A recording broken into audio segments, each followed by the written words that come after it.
We will follow court orders, Senator. The entire administration will follow court orders. The problem arises in the district courts. All these district courts throughout the country are tying our hands. And here's how we will follow them when we get to the United Supreme Court. I need to ask we're winning. A number of questions. And so, yes, I know we're you following the filibuster, orders of the court. Let me ask my questions.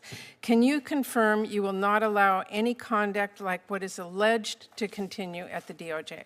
I'm not going to talk about anything that's alleged. What I will talk about with you, hold on, you asked me a question and I get to answer it. Welcome back to Hot News Today. I've got to tell you, what just went down in Washington was nothing short of explosive.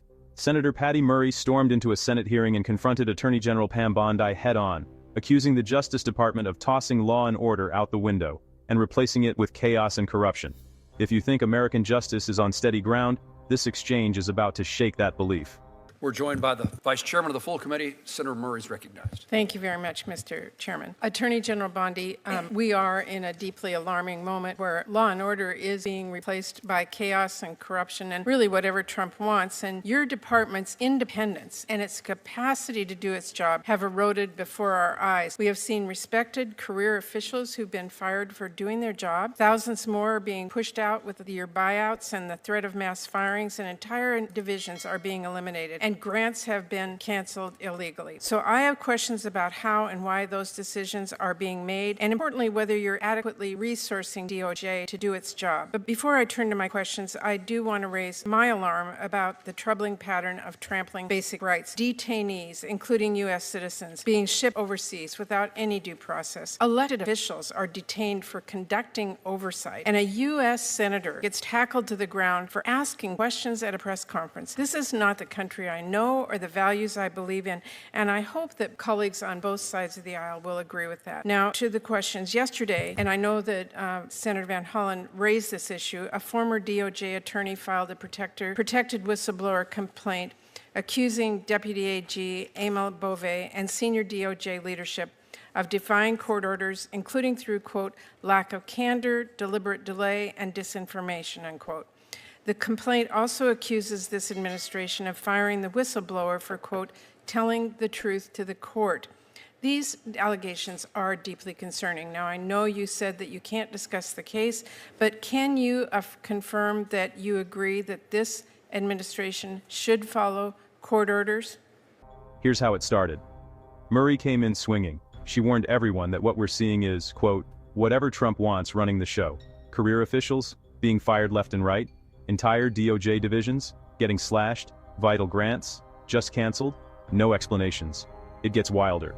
Murray sounded the alarm about detainees, some even U.S. citizens, allegedly shipped overseas without due process. And elected officials, detained for asking questions or even tackled at press conferences. Murray's message was simple. This is not the America she, or most of us, recognize. Then, Murray took aim at a whistleblower complaint. She said senior DOJ leaders were ignoring court orders, hiding the truth, and firing anyone who dared speak up. When she pressed Bondi, Bondi dodged, refusing to promise any change, instead pledging loyalty to her deputies. You could feel the tension. This was accountability versus unwavering loyalty. We will follow court orders, Senator. The entire administration will follow court orders. The problem arises in the district courts. All these district courts throughout the country are tying our hands. But here's how we will follow them when we get to the United Supreme Court. I need to ask we're winning. A number of questions. And so, yes, we're following the orders of the court. Let me ask my questions. Can you confirm you will not allow any conduct like what is alleged to continue at the DOJ? I'm not going to talk about anything that's alleged. What I will talk about with you, hold on, you asked me a question and I get to answer it. What you asked me, alleged conduct that's part of a pending whistleblower lawsuit that was filed on the eve prior to Emil Bove's hearing today. I'm not asking about that suspicious. Case Hold on, let me keep going. I would run through a wall for Emil Bove and Todd Blanche. Continue with my questions. I have very limited time. Thank you. I just want you to confirm for this you will not allow conduct like that at the DOJ. Yes or no? I will always support and defend Emil Bove, and I will defend Todd Blanche. They are two of the finest people I know, and two of the ethical people I know. Let me keep going here. Next, the grant controversy blew up. Murray grilled Bondi about cutting more than 300 public safety grants.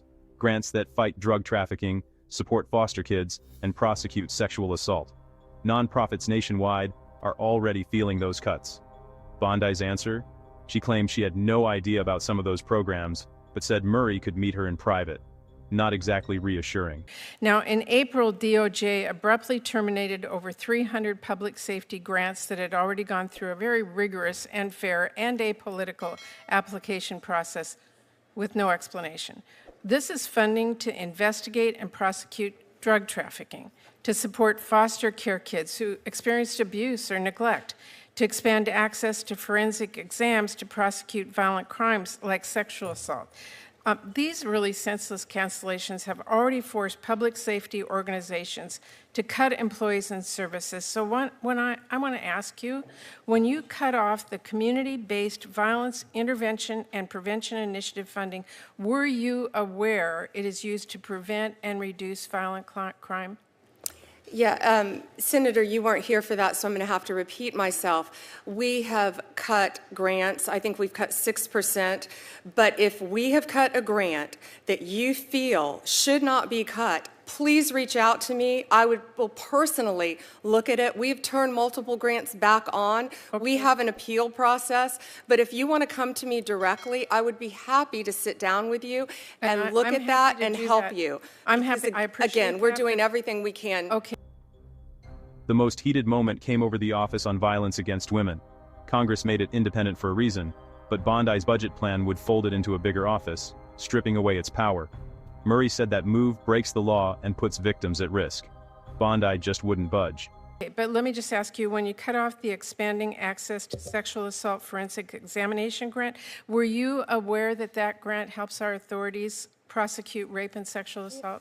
I have no idea about that specific grant you're talking about. That's why I said if you want to come sit down with me, I would never cut a grant intentionally that has anything to do. Recipients on the other end across the country. Can you give me the details of that grant? I can absolutely do that, and my staff will get that to you, but those are two critical ones that I just wanted to ask you about today.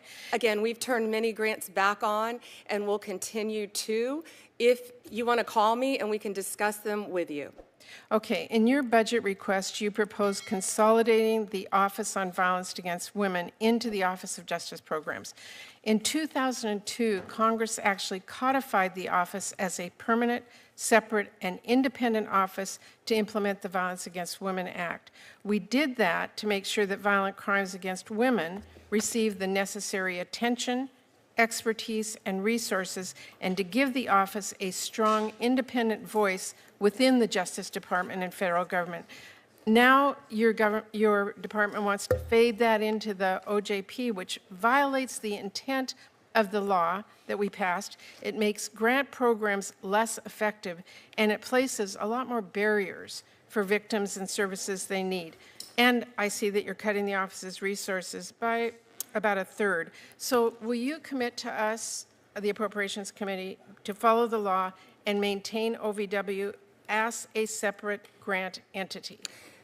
I will follow the law, but I will not keep that as a separate grant entity. You and I can disagree all day long on what the law is. Well, that's being consolidated into the Office of Justice Programs. So I'm not going to cut, let me answer, I'm not going to cut anything that's going to hurt violence against women. Not my question. It will eliminate... I'm asking, just for your information, Attorney General, in 2002, we codified the office as a permanent, separate, and independent office. So that you need to go back and take a look at that. I know my time is out, but I thank you very much for the time.